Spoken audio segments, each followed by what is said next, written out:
Hello, hello, and welcome to the Rock Metal Podcast. I'm your host, John Harris, and today on the Rock Metal Podcast, we have AZIOLA CRY, who has a new album called The Ironic Divide, which was released on March 26th via Sensory Records. Right now, I'm being joined by Jason to share some more information about what the band has got going on. So, Jason, welcome to the show. Thank you. Thank you for having me. Absolutely great to have you on. And for those out there who don't know, this is my little lady, AZIOLA, who is going to be joining us today on this episode. Yeah, groovy. Okay, so let's get down to the brass tacks here, Jason. All right. The Ironic Divide. What's ironic about it? So let me take a step back and tell you. So when I start writing music, I like to create which is essentially a movie in my head. So it starts with just this general script idea. And so with this one, I was thinking at the time a lot about the idea of nature versus nurture and the idea of how do people become evil? Are we born with this in us? Or is it something that happens throughout our days on Earth?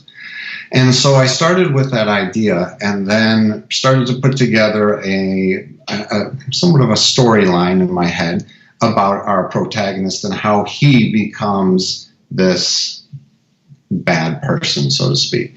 So that divide was the divide inside of his mind. Where was it that he takes a left-hand turn, so to speak, and goes down the road of evil?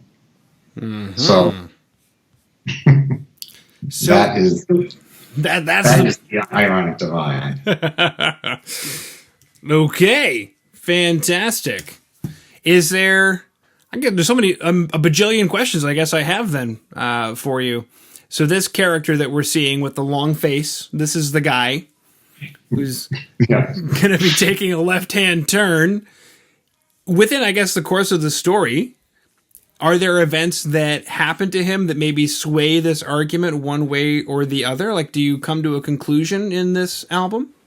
Yeah, so the title track, The Ironic Divide, the 21-minute long song, is the one that is the pushing and pulling. That's why it was written in the way it was, where it's a pretty long song.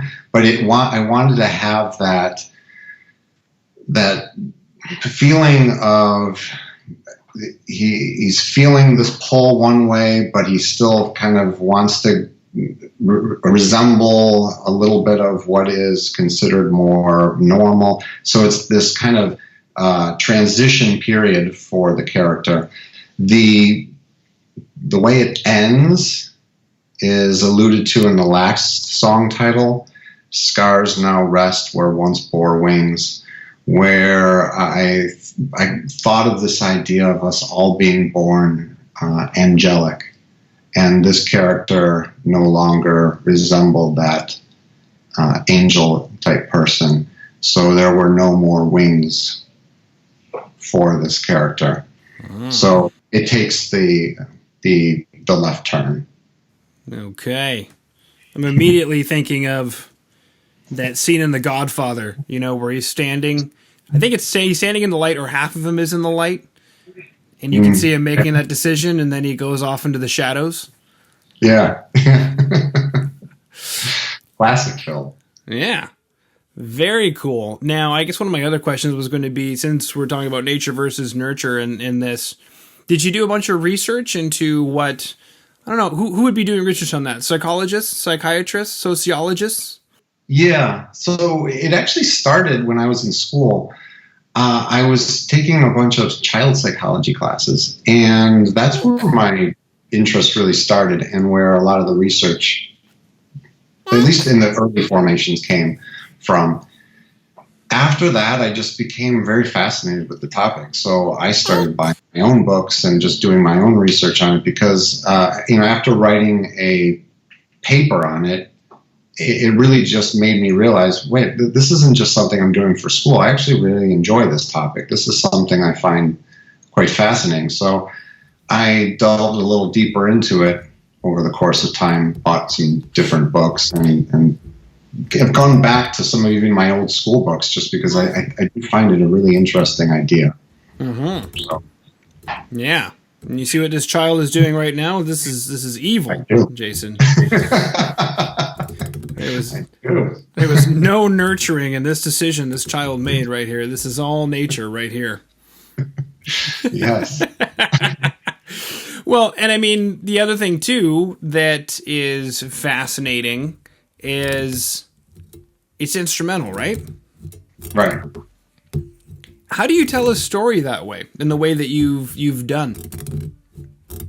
So the way I think of it is, I'm the type of person who goes and sees a movie, and more often than not, I walk out thinking about the music of the movie, not necessarily the plot line, the acting, or anything that happened in the story, because a great soundtrack can completely change the way you feel about a movie.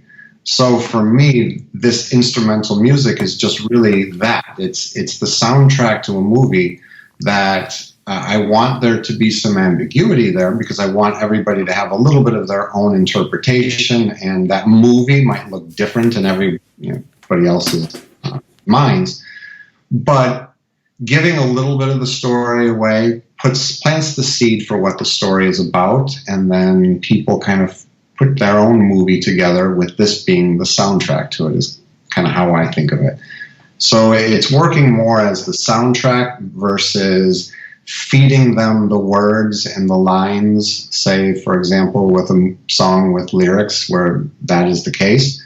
It's meant more to leave the listener to interpret it and put their mind to work with creating a film almost in their own head. Mm-hmm. Exactly. And then speaking of films, we have some music videos here to accompany the record, which have some stellar cinematography, which also not mentions, but it seems to echo the photo shoot that I see, at least from the website. So I guess maybe take us through this photo shoot, take us through Ann Coward's the music video. What were you guys going for? So that I wanted to allude to the story. I wanted there to be, a little bit of a visual cue for where the story was heading, but without, again, I think there's a lot of ambiguity in it, and that's intentional. There's a lot of symbolism within it, which I hope that people kind of formulate their own thoughts on. It starts with that story of that character from the album cover, mm-hmm. and it starts to show his demise, his pushing and pulling that's happening within his mind of this idea of turning bad in some way, shape, or form. So again, I intentionally have it be somewhat vague so that there's not a whole lot, it's not telling the story exactly the way I foresee it, but more that there's some interpretation to it. But the gist of it is that is the beginning of his decline in that video. It's the first song off the album. Mm-hmm.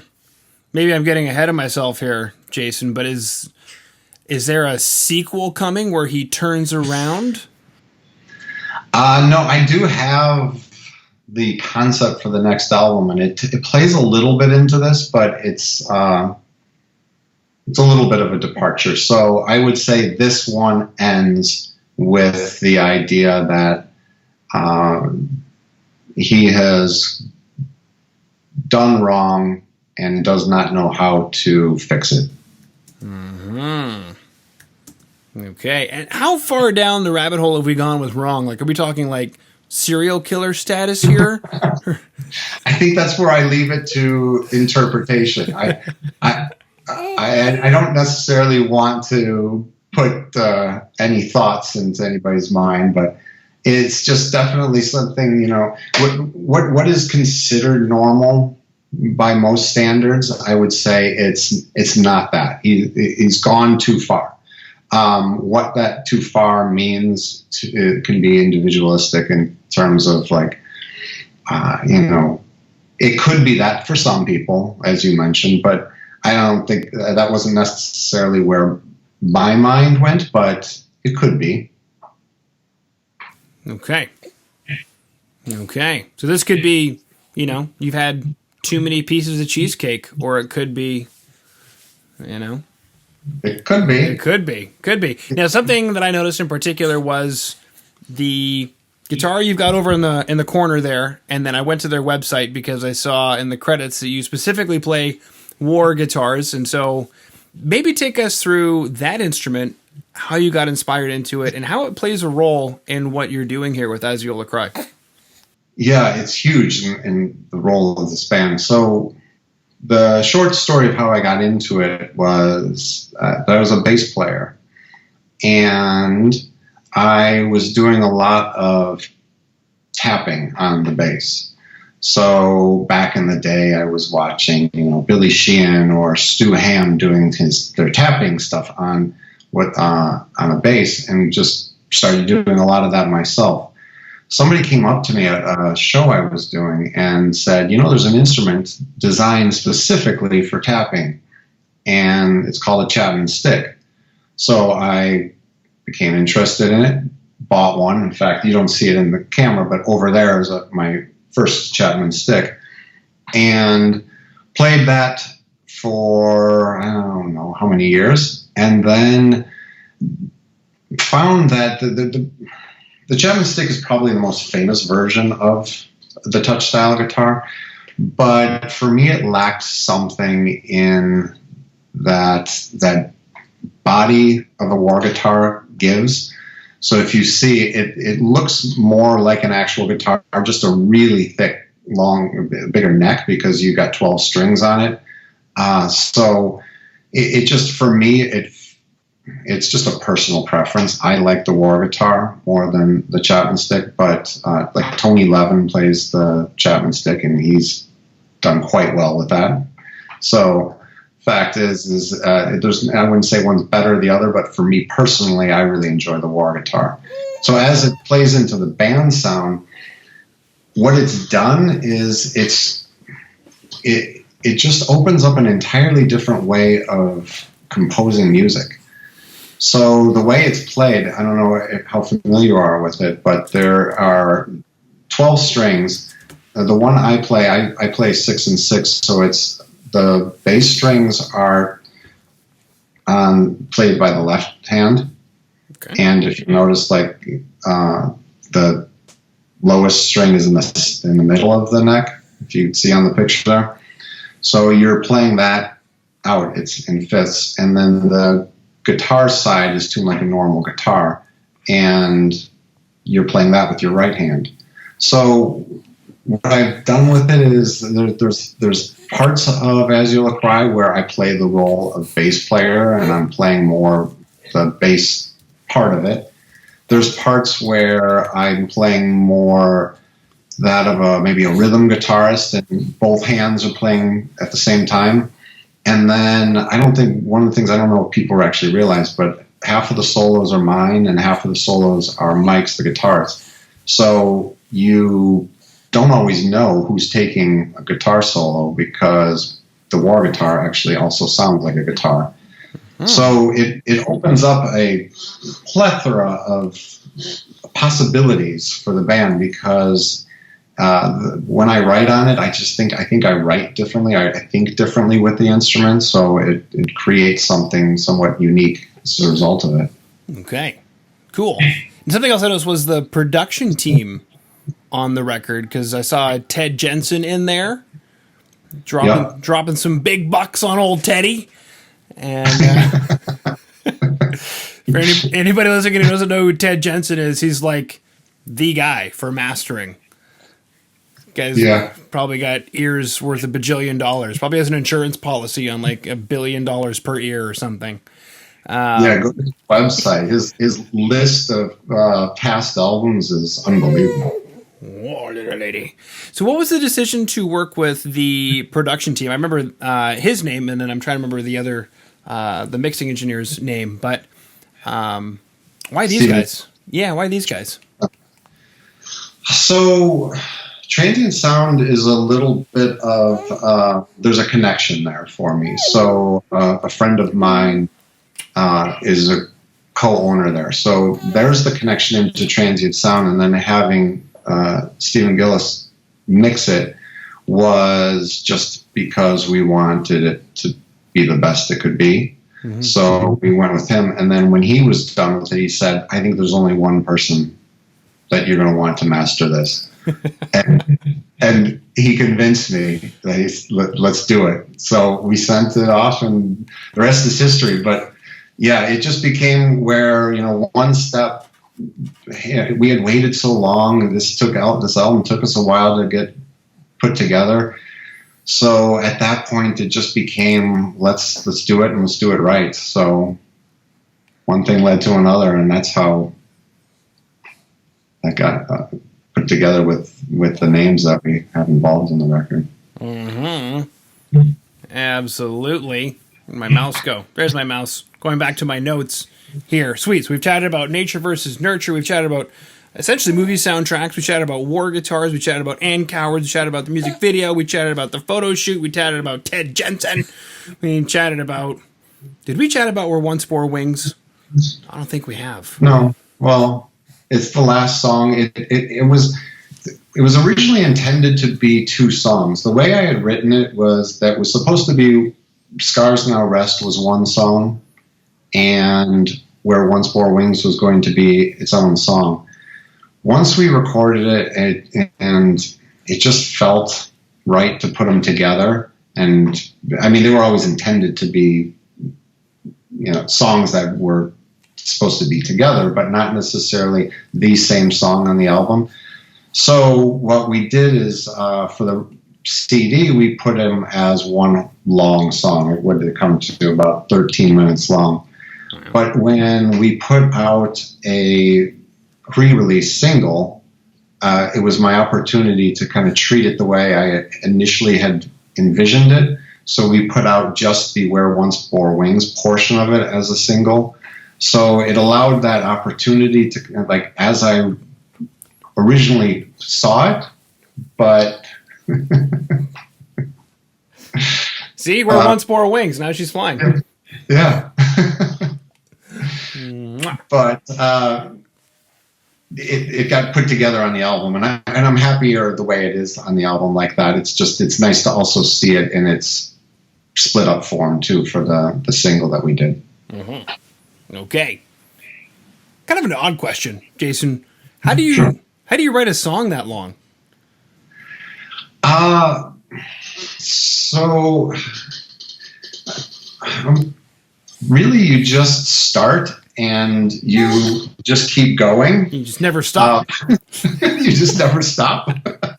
It really is the key to it. No, I think that I think that it. I knew that in my mind, this story that I'm playing kind of in my mind, this movie that I'm playing in my mind, I know there's a lot happening in this part of it. So when I write these longer songs like that, it's usually because I'm seeing the action of the story. And so until I feel like, the part has come to an end where that is the end of that part of the movie, so to speak, in my mind, I keep going with it until it gets to that point. So there really isn't any, I don't go into it saying this song is going to be this long as much as this is where we are at in the script, so to speak, and this is going to require this happening, this happening, this happening. I want it to slow down because there's the contemplative moment where he's doing this. And so all of that kind of plays into and eventually becomes a song that I'm always somewhat amazed at the end. Like, I don't I don't consciously write them to be that long. It's once they're done, and all of a sudden I look and say, like, oh, goodness, that's 21 minutes. Not Where did the time go? I don't even know. right? Wow. And then I guess the other guys, how do they get involved in the story? Like, do you tell them like, hey, this is the script that we're going for? And yeah, to a certain extent, like what I've done this time around a lot more than in the past is I used to keep my scripts in my own head. It was basically like I wanted people to interpret everything entirely on their own. And what I found was that it was somewhat being missed on people because they weren't necessarily getting it. When I would just put out maybe a one sentence, idea of what the album, I don't think people really understood it as a full, complete soundtrack to something that just hasn't been put into a film form yet. right. So for this one, I created a lot more of the storyline and gave people more of it, and including the band members, because I felt like it was time to still give people a little bit of an interpretation behind it, but also not be so vague that people don't understand anything about it at all. So there's definitely a little bit more that I've given this time to the storyline so that people can kind of latch onto it, take what they want from it. They can listen to my version or they can make up a little bit of their own version. But the fact is it's at least the general sense of what the story is about is there for them now this time. Mm-hmm. Okay. Now, usually you'd be doing shows and tours in support of the record, but I imagine in Chicago, just like everywhere else, there's probably not any shows happening anytime soon. No, the timing is, I don't know, I look at it two different ways. The timing is perfect because I feel like this is the soundtrack for this moment. But this moment does not help us get out there, play shows, and do all those things. That's the ironic divide, Jason. Yeah, there you go. I think we just hit it on the head right there. So I guess what's happening in the meantime then? Are you guys working on? We have, so we did the video for Ann Cowards. We have a couple more videos in the works we have done in the next month. So we've been working on that, and then I keep pushing it off, hoping that something changes, but we might just end up doing some form of live stream show or kind of some nature, because it just feels like I keep hoping that clubs will open up, everything will but it doesn't seem like that yet. So I don't want it to be something where we don't get out there and play in front of people. So we're going to figure something out. So all that kind of stuff is what's happening behind the scenes right now, just so that we can promote the record the way it should be. Yeah, that makes sense.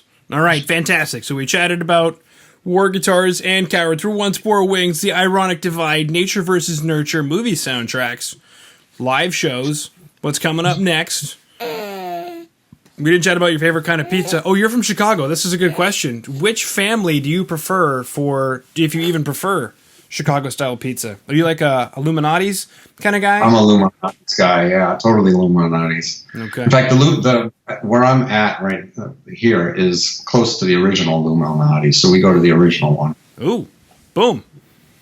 That's good knowledge that you knew Illuminati's. Mm-hmm. Years ago, I lived in the, where is it? Bartlett, Illinois. Okay. And now, the funny thing is, I mentioned that to people from Chicago, and they're like, where's that? So, from what I recall, it was in the Chicagoland area somewhere. Yeah. Okay. Sure. Yeah. And so we, at the time, had gone to, like, Illuminati's, Gino's, mm-hmm. and there's Rosati's, right? Yeah. Yeah, so I remember those. The one that most people know because they've somewhat commercialized is Uno's. Did you ever? Yeah. Uno's there. they've made some chains with that one. Did you mention Geno's? Yeah, Geno's. Yeah. Because if I remember correctly, it all started as one and then it broke off, right? I think so. Okay. Well, you're really pushing my Chicago knowledge. It sounds about right. I want to say it started off as Uno's, and then the family split up, and it became Illuminati's, Geno's, and Rosati's. But I'm probably maybe Giordano's too. Okay.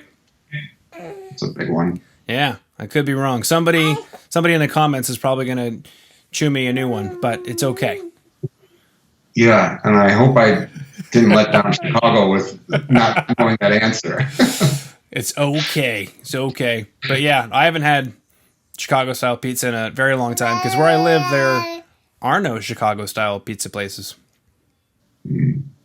Yeah. Uno's has started to make it around the country, though, hasn't it? I thought that they did some form of... I mean, I don't think it's the same, but I think there is a version of Uno's that you can even buy in the stores, frozen version or something. Yeah. I think there is frozen, and I know some of those places are actually shipping, like from the restaurant, I think. Yeah, that's true, too. I think they do that. Yeah. Groovy. Okay. That's the best, though. Okay. Illuminati's is the best. Right here, right now. It's been said on the Rock Metal Podcast with my special guest, Jason Blake. Boom. Illuminati's is where you go. And sweet. Okay. Is there anything that we missed, Jason, that we should have talked about? I don't think so. I mean, there's all the usual things. We're online at all the places to go, Facebook, Instagram, all that kind of stuff. The website, I always like to spell it because people might not know how to spell it. AZIOLACRY.com. AZIOLA CRY. I think that's it, though. Okay. Groovy. Avila, do you have any questions? No? No questions? Okay. Well, Jason, thank you so much for coming on to the Rock Metal Podcast today. Thank you so much for having me. I really appreciate it.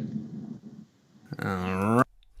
Hello, or should I say goodbye? Thank you so much for listening to the Rock Metal Podcast. I've been your host, John Harris. Please head over to our website at www.therockmetalpodcast.ca.